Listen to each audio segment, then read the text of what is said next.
plus de 300 soldats français. En résumé, Johnson dit qu'il lutte contre le communisme au Vietnam. Bon. D'accord. Mais ça prouve donc bien qu'il y a deux formes de communisme. Bah oui, puisqu'en Europe, il ne lutte pas du tout contre le communisme. Bien au contraire, il signe des accords avec Moscou. Il invite les nageurs hongrois dans les piscines de Los Angeles. Il invite aussi les violonistes tchèques pour jouer avec le Boston Symphony Orchestra. Il construit des usines en Roumanie et en Pologne. Tandis que les usines de Hanoï, elles, boum, il les détruit.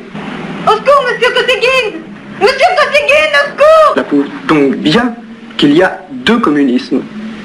Un communisme dangereux et un communisme pas dangereux.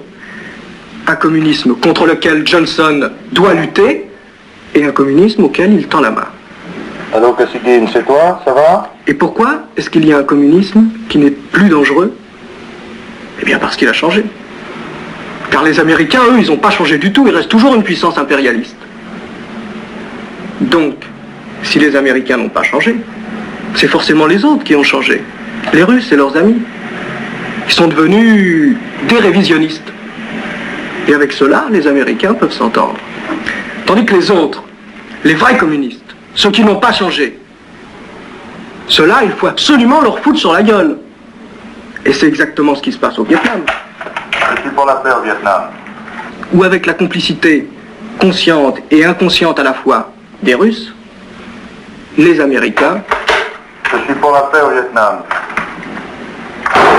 luttent contre le vrai communisme, contre la Chine.